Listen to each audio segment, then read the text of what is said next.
ധഗായം മഹാവീര്യം ചന്ദ്രാദിത്യവിമർദനം സിംഹികാഗർഭസംഭൂതം തം രാഹും പ്രണമാമ്യഹം. ഓം രാഹവേ നമഃ. ഓം കേതവേ നമഃ. പ്രിയമുള്ള പ്രേക്ഷകരെ, അസുരാചാര്യൻ രാഹു ഇപ്പോൾ നിൽക്കുന്നത് കഴിഞ്ഞ 1.5 വർഷമായി മീനം രാശിയിലാണ്. ആ രാഹു കുംഭത്തിലേക്ക് പ്രവേശിക്കുകയാണ്. എല്ലാ ഗ്രഹങ്ങളും പ്രദക്ഷിണമായി സഞ്ചരിക്കുമ്പോൾ ഛായാഗ്രഹങ്ങളായ രാഹുകേതുക്കൾ അപ്രദക്ഷിണമായി സഞ്ചരിക്കുന്നു. എത്ര വർഷമാണ് രാഹു ഒരു രാശിയിൽ നിൽക്കുന്നതെന്ന് എൻ്റെ പ്രിയപ്പെട്ട പ്രേക്ഷകർ അറിയണം. രാഹു ഒരു രാശിയിൽ നിൽക്കുന്നത് 1.5 വർഷമാണ്. ഏറ്റവും കൂടുതൽ വർഷം നിൽക്കുന്നത് ശനി 2.5 വർഷം, പിന്നെ രാഹു 1.5 വർഷം, പിന്നെ വ്യാഴം 1 വർഷം, പിന്നെ ആദിത്യൻ 30 ദിവസം, ചന്ദ്രൻ 2.25 ദിവസം, മറ്റ് ഗ്രഹങ്ങളായ ചൊവ്വ, ശുക്രൻ, ബുധൻ ഇവരൊക്കെ തന്നെ 1 മാസം മുതൽ 45, 2 മാസം, ചിലപ്പോഴൊക്കെ 3 മാസം വരെ നിന്നു എന്നും വരും. പക്ഷേ ബുധൻ സൂര്യനോടുകൂടി അനുധാവനം ചെയ്തുകൊണ്ട് മാക്സിമം 30-45 ദിവസം മാത്രം. ശുക്രനൊക്കെ പലപ്പോഴും കണ്ടിട്ടുണ്ട് 3 മാസം 4 മാസം ഒക്കെ. ഇപ്പോഴും ശുക്രൻ നിൽക്കുന്നത് 3 മാസത്തോളമായി ഉച്ചരാശിയായ മീനത്തിൽ നിൽക്കുന്നു. പക്ഷേ രാഹുകേതുക്കളുടെ സഞ്ചാരം 1.5 വർഷമാണ്. വക്രിയായി സഞ്ചരിക്കുന്നു. റിട്രോഗ്രേഷൻ എന്നാണ് വക്രിക്ക് പറയുക. മറ്റ് സപ്തഗ്രഹങ്ങളും പ്രദക്ഷിണമായി സഞ്ചരിക്കുന്നു. ചിലപ്പോൾ അത് വക്രിയായി വരും, അപ്രദക്ഷിണമായി വരും. അത് വളരെ ബലമാണ്. വക്രനസ്തു മഹാവീര്യാഹ. വക്രിയായ ഗ്രഹം വളരെയധികം ഫലത്തെ പ്രദാനം ചെയ്യുമെന്ന് പ്രമാണം തന്നെയുണ്ട്. അതിനാൽ കഴിഞ്ഞ 1.5 വർഷമായി മീനൻ രാശിയിൽ നിൽക്കുന്ന രാഹു വക്രിയായി കുംഭത്തിലേക്ക് വരികയാണ്. ഒരു മഹാ സഞ്ചാരമാണ് നടക്കുന്നത്. കാരണം രാഹുകേതുക്കൾ പാപഗ്രഹങ്ങളാണ്, വളരെയധികം ബുദ്ധിമുട്ടുകൾ ഉണ്ടാക്കും. പ്രത്യേകിച്ച് ലഗ്നം 2, 4, 5, 7, 8, 12 ഭാവങ്ങളിൽ രാഹു വളരെ ദോഷമാണ്. പക്ഷേ രാഹു പലപ്പോഴും യോഗപ്രദനായി വർത്തിക്കും. എവിടെ? രാഹു 3-ാം ഭാവത്തിൽ നിൽക്കുമ്പോൾ, 6-ാം ഭാവത്തിൽ നിൽക്കുമ്പോൾ, 9-ാം ഭാവത്തിൽ നിൽക്കുമ്പോൾ, 10-ാം ഭാവം 11-ാം ഭാവത്തിലും നിൽക്കുമ്പോൾ. രാഹു ആരാണ് യഥാർത്ഥത്തിൽ? ജ്യോതിഷത്തിൽ അസുരാചാര്യനാകുന്നു രാഹു. രാഹുവാണ് പണ്ട് പാലാഴി കടഞ്ഞ സമയത്ത് അമൃത് ഭക്ഷിച്ചത്. അങ്ങനെ രാഹുവിന് മരണമില്ല. ആ സമയത്ത് ദേവന്മാർ രാഹുവിനെ വെട്ടുന്നു. അങ്ങനെ ശിരസ്സും മുടലും 2ആയി മാറുന്നു. ആ ശിരസ്സിനെയാണ് രാഹു എന്നും പിന്നീടുള്ള ഭാഗമാണ് കേതു എന്നും പറയുന്നത്. ഇംഗ്ലീഷിൽ ഡ്രാഗൺസ് ഹെഡ് എന്നാണ് രാഹുവിനെ പറ്റി പറയുന്നത്. കേതുവാണെങ്കിൽ ഡ്രാഗൺസ് ടെയിൽ. 18 വർഷമാണ് രാഹുദശ. രാഹു ഭരിക്കുന്ന നക്ഷത്രങ്ങൾ എന്തെന്നും എൻ്റെ പ്രിയപ്പെട്ട പ്രേക്ഷകർ അറിയണം. തിരുവാതിര, ചോതി, ചതയം ഈ നക്ഷത്രങ്ങളുടെ അധിപനാകുന്നു രാഹു. കേതുവിനെ പറ്റി നാം പ്രത്യേകം വീഡിയോ എന്തായാലും എൻ്റെ പ്രേക്ഷകർക്കായി സമർപ്പിക്കുന്നുണ്ട്. 18 വർഷത്തെ രാഹുവിൻ്റെ മാറ്റങ്ങൾ നാം ആദ്യം സസൂക്ഷ്മം നിരീക്ഷിക്കുക. അതിനുശേഷം കേതുവിൻ്റെ മാറ്റങ്ങൾ നമുക്ക് ചിന്തിക്കാം. ഇവിടെ രാഹുവിൻ്റെ ദശാകാലങ്ങളിൽ പലപ്പോഴും മധ്യകാലത്ത് രാഹു നല്ല ഫലം ചെയ്യും. ദശാവസാനേ സകലം വിനാശം. ഒരു ദശയുടെ അവസാനം എല്ലാം നശിപ്പിക്കുമെന്ന ഫലവും പറഞ്ഞിട്ടുണ്ട് രാഹുവിന്. രാഹു എപ്പോഴാണ് കുംഭത്തിലേക്ക് വരുന്നതെന്ന് എൻ്റെ പ്രിയപ്പെട്ട പ്രേക്ഷകർ അറിയണം. 1200-ാം ആണ്ട് ഇടവമാസം 5-ാം തീയതി, അതായത് 2025 മേടമാസം 19-ാം തീയതി പുലർച്ചെ 1 മണിക്കാണ് രാഹു കുംഭൻ രാശിയിലേക്ക് പ്രവേശിക്കുന്നത്. പ്രധാനപ്പെട്ട 3 ഗ്രഹങ്ങൾ ശനി, വ്യാഴം, രാഹു. ഇതിൻ്റെ മാറ്റങ്ങൾ സസൂക്ഷ്മം നാം വിലയിരുത്തും. കാരണം ഇതാണ് ഓരോ രാശിയിലും വളരെ കൂടുതൽ കാലം നിൽക്കുന്നത്. ശനി 2.5 വർഷമാണ് ഒരു രാശിയിൽ നിൽക്കുന്നത്. ആ ശനി ഇപ്പോൾ കഴിഞ്ഞ മാർച്ച് 29-ാം തീയതി മീനം രാശിയിലേക്ക് പ്രവേശിച്ചു. വ്യാഴം 15-ാം തീയതി ഏത് 15? മെയ് 15-ന് വ്യാഴമിത മിഥുനത്തിലേക്ക് പ്രവേശിക്കുകയാണ്. രാഹുവാകട്ടെ 19-ാം തീയതി, മെയ് മാസം 19-ാം തീയതി പുലർച്ചെ 1 മണിക്ക് കുംഭത്തിലേക്ക് പ്രവേശിക്കുകയാണ്. ഇനി പ്രിയമുള്ള പ്രേക്ഷകരെ, രാഹു ഉണ്ടാക്കുന്ന ഗുണദോഷങ്ങളെ നാം ചിന്തിക്കണം. കുര്യാദഹി ക്ഷിതിപചോര വിഷാഗ്നി ശസ്ത്രഭീതിം സുതാർത്തി മതിവിഭ്രമ ബന്ധുനാശം നീജാശ്രയം അനതിക്രമതോപവാദം സ്ഥാനച്യുതിം പദഹതിം കൃതകാര്യഹാനിം. ഇപ്രകാരമാണ് രാഹുദോഷത്തെ നിരൂപിച്ചിരിക്കുന്നത് ആചാര്യൻ. കുര്യാത് അഹിഹി, സർപ്പം രാഹു ഇപ്രകാരം ചെയ്യും. ക്ഷിതിപചോര വിഷ അഗ്നിശസ്ത്രഭീതിം, ഭയമുണ്ടാക്കും രാജാവിൽ നിന്നും, കള്ളനിൽ നിന്നും, അഗ്നിയിൽ നിന്നും, ആയുധങ്ങളിൽ നിന്നും, സർജറികളിൽ നിന്നും. മതിവിഭ്രമം, മനസ്സിന് ഭ്രമത്വമുണ്ടാക്കും, ബുദ്ധി നേർക്ക് നിൽക്കില്ല, ബന്ധുക്കൾക്ക് നാശമുണ്ടാകുന്നു. നീചാശ്രയം, നീചന്മാരെ ആശ്രയിക്കേണ്ടി വരും. അനതിക്രമതോപവാദം, ഒരിക്കലും അപവാദങ്ങളിൽ നിന്നും രക്ഷപ്പെടില്ല. സ്ഥാനച്യുതിയും, തൻ്റെ സ്ഥാനത്തിന് പൊസിഷനിൽ നിന്നും വീഴ്ചയുണ്ടാകുന്നു. കൃതകാര്യഹാനിയും, പല കാര്യങ്ങളും ചെയ്തിട്ട് അവസാനം അപകടമുണ്ടാക്കുന്നു. ഇതൊക്കെ രാഹുവിന് ദോഷഭാവമാണ് പറഞ്ഞിരിക്കുന്നത്. പക്ഷെ രാഹു ചില നല്ല ഭാവങ്ങളിൽ പ്രവേശിച്ചാൽ അതിൻ്റെ ശുഭാശുഭ ഫലങ്ങളാണ് നാം ചിന്തിക്കേണ്ടത്. അതിനാൽ മേടം മുതൽ 12 രാശിക്കാരുടെയും ശുഭാശുഭ ഫലങ്ങളെ നാം വിലയിരുത്തുകയാണ്. പ്രിയമുള്ള പ്രേക്ഷകർ, ഡോക്ടർ മാരാർജി നമ്മുടെ യൂട്യൂബ് ചാനലിലേക്ക് സ്വാഗതം ചെയ്യുകയാണ്.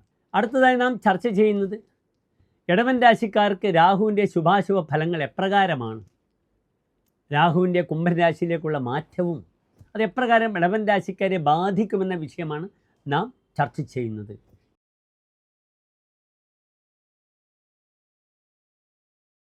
കാർത്തിക നക്ഷത്രത്തിൻ്റെ അവസാനത്തെ 45 നാഴിക, രോഹിണി മകീരം നക്ഷത്രത്തിൻ്റെ ആദ്യത്തെ 30 നാഴിക വരുന്ന 2.25 നക്ഷത്ര സമൂഹമാകുന്നു ഇടവൻ രാശി. ഇവിടെ ഇടവൻ രാശിക്കാർക്ക് രാഹു നിൽക്കുന്നത് 10-ാം ഭാവത്തിലാണ്. 10-ാം ഭാവം രാഹുവിന് വളരെ നല്ലതാണ്. കഴിഞ്ഞ 2.5 വർഷക്കാലം കണ്ടകശനി ഉണ്ടായിരുന്നു, ജന്മവ്യാഴമായിരുന്നു ഇടവൻ രാശിക്കാർക്ക്. ഇതൊക്കെ അവരെ ബുദ്ധിമുട്ടിപ്പിച്ചു. ആ സമയത്തും പലപ്പോഴും ഇടവൻ രാശിക്കാർക്ക് ശുഭത്വം നൽകിയിട്ടുണ്ടാവുക 11-ലായിരുന്നു രാഹു. വളരെ ശക്തമായി 11-ലെ രാഹുവായിരുന്നു. ആ രാഹു ഇതാ മാറി 10-ാം ഭാവത്തിലേക്ക് പ്രവേശിക്കുകയാണ്. ഇവിടെ ധാരാളം ക്വാളിറ്റികളുണ്ട്. ഇടവൻ രാശിക്കാർക്ക് വ്യാഴം മെയ് 15-ന് 2-ാം ഭാവത്തിലേക്ക് പോവുകയാണ് ശക്തമായി. രാഹു 10-ാം ഭാവത്തിലേക്ക് വരുന്നു 19-ാം തീയതി. ശനി ഓൾറെഡി കണ്ടകശനി കഴിഞ്ഞ് 11-ാം ഭാവത്തിലുണ്ട്. അതിനാൽ വളരെയധികം നന്മകൾ രാഹു ഇടവൻ രാശിക്കാർക്ക് പ്രദാനം ചെയ്യും. 10-ാം ഭാവത്തിൽ നിൽക്കുന്നു രാഹു. 10-ാം ഭാവം നല്ല ഭാവമാണ് രാഹുവിനെ സംബന്ധിച്ചോളം.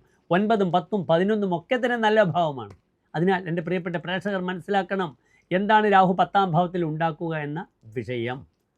ഇടവം രാശിക്കാർക്ക് എന്താണ് 10-ാം ഭാവം എന്ന് ആദ്യം അറിയണം. ദേവാലയ നഗരസഭ മാർഗാലയ ദാസ സർവകർമാണി ദാസാലംബനമേത സർവം ചിന്യം ഹി ദശമത. ദേവാലയങ്ങൾ, നഗരങ്ങൾ, സഭകൾ, മാർഗാലയങ്ങൾ, സത്രങ്ങൾ, ചാരിറ്റബിൾ ട്രസ്റ്റുകളൊക്കെ തന്നെ 10-ാം ഭാവത്തിൽ ഇപ്പോൾ ഉൾപ്പെടുത്തുന്നു.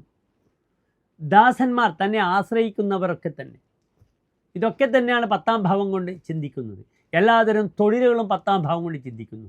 അതിനാൽ 10-ാം ഭാവത്തിൽ രാഹു നിൽക്കുമ്പോൾ ഒരു വ്യക്തിക്ക് അന്യമതസ്ഥരായ സുഹൃത്തുക്കളിലൂടെ ധാരാളം ധനമുണ്ടാകുന്നു, പ്രവൃത്തികൾ ലഭിക്കുന്നു. സപ്പോസ് വിദേശത്തുള്ളൊരു കോൺട്രാക്ടർക്ക് തനിക്ക് പുതിയ കർമ്മമേഖലയിൽ പുതിയ അന്യമതസ്ഥരായ ആളുകളിലൂടെ തനിക്ക് ധാരാളം നന്മകൾ പ്രദാനം ചെയ്യും ഈ രാഹു. അതാണ് അതിൻ്റെ പ്രത്യേകത. വളരെ നല്ല ഫലമാണ് ചമത്കാര ചിന്താമണിയിൽ 10-ാം ഭാവത്തിൽ നിൽക്കുന്ന രാഹുവിനെ പറ്റി പറഞ്ഞിരിക്കുന്നത്. സദാ മ്ലേച്ഛ സംസർഗതോദീവ ഗർവം വ്രജേത് മാനിനി കാമിനി ഭോഗമുച്ചൈഹി ജനൈർവ്യാകുലോസൗ സുഖം നാധിശേദേ മതേ അർത്ഥവ്യൈ ക്രൂരകർമ്മ ഖഗേ ഗൗ. ഖഗേ 10-ാം ഭാവത്തിൽ അഗൗ, അഗഹച്ചൽ രാഹു നിൽക്കുമ്പോൾ എന്തു ചെയ്യുന്നു? സദാ മ്ലേച്ഛ സംസർഗതോദീവ ഗർവം. ആ വ്യക്തി അന്യമതസ്ഥരായ സുഹൃത്തുക്കളെ കൊണ്ട്, അല്ലെങ്കിൽ യജമാനന്മാരെ കൊണ്ട്, അല്ലെങ്കിൽ തൻ്റെ കർമ്മമേഖലയിൽ അന്യമതസ്ഥരായ തൊഴിലാളികളെ കൊണ്ട് സമ്പത്തുണ്ടാക്കുന്നു, അത്യന്തം ഗർവിഷ്ഠനാകുന്നു, തനിക്ക് അഹങ്കാരം വരുമെന്നാണ് പറഞ്ഞിരിക്കുന്നത്. ധാരാളം ധനവും സൗകര്യങ്ങളും വരുന്നു. മാനിനി കാമിനി ഭോഗമുച്ചൈഹി, തനിക്ക് വളരെ നല്ല ഭോഗസുഖം ലഭിക്കും. മാനിനികളായ അഭിമാനികളായ കാമിനിമാർ, ഗേൾ ഫ്രണ്ട്സ് കാരണം അല്ലെങ്കിൽ സ്ത്രീകൾ കാരണം, അവർ സാധാരണ സ്ത്രീകളല്ല, പലപ്പോഴും അന്യമതസ്ഥരായ സ്ത്രീ സൗഹൃദങ്ങൾ വരും. അത് അഭിമാനികളായ സ്ത്രീകളായിരിക്കും. അവരിലൂടെ തനിക്ക് എന്ത് ചെയ്യാം? നല്ല ഭോഗസുഖങ്ങൾ ലഭിക്കും. പലപ്പോഴും കുംഭൻ രാശിക്കാർക്ക് മാത്രമൊരു പ്രത്യേകത പറഞ്ഞിട്ടുണ്ട്.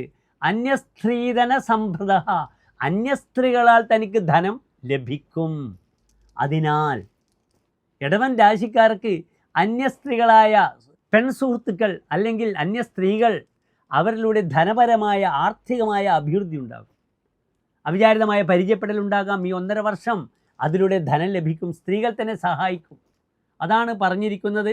മാനിനി കാമിനി ഭോഗം ഉച്ചൈഹി, അഭിമാനികളായ കാമിനിമാരുടെ സുഖഭോഗങ്ങൾ, ധനപരമായ ശാരീരികമായ സുഖങ്ങൾ ലഭിക്കും ഇടവം രാശിക്കാർക്ക്. അതിനാൽ തന്ത്രപൂർവ്വം നീങ്ങിയാൽ തനിക്ക് ധനപരമായ അഭിവൃദ്ധികൾ ധാരാളം വരും. വിദേശത്തുള്ള സ്ത്രീകളൊക്കെ തൻ്റെ സ്വന്തം ആളുകളാവും, തനിക്ക് ധനം തരും.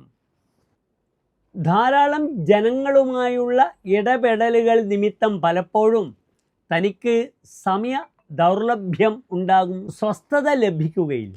അതിനാൽ പൊതുപ്രവർത്തകരായ രാഷ്ട്രീയക്കാരായ ഇടവൻ രാശിക്കാർക്ക് ജനങ്ങളുമായുള്ള സംസർഗം കാരണം പലപ്പോഴും ഒരു നിമിഷം പോലും സ്വസ്ഥത ലഭിക്കുകയില്ല, സമാധാനം ലഭിക്കുകയില്ല, ഉറക്കം ലഭിക്കുകയില്ല എന്ന് സാരം.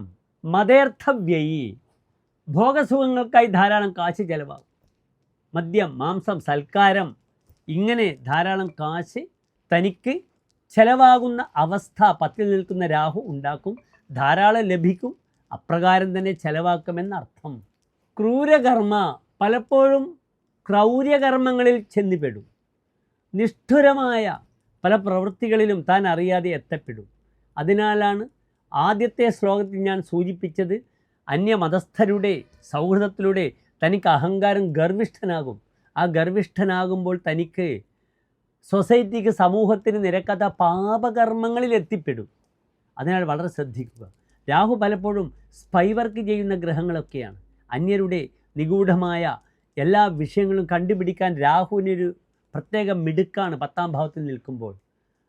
അതൊക്കെ ആയിക്കോളൂ, പക്ഷെ ഒരിക്കലും സമൂഹത്തിന് നിരക്കാത്ത, സൊസൈറ്റിക്ക് നിരക്കാത്ത രീതിയിലുള്ള പ്രവർത്തനങ്ങളിൽ, ക്രൂരകർമ്മങ്ങളിൽ ഇടപെട്ടാൽ അത് ഭാവിയിൽ തനിക്ക് പോലീസും കേസുമായി തൻ്റെ പേഴ്സണാലിറ്റിയെ, വ്യക്തിത്വത്തെ ബാധിക്കുന്ന അവസ്ഥ ഉണ്ടാകാതെ നോക്കണം ഇടവം രാശിക്കാർ.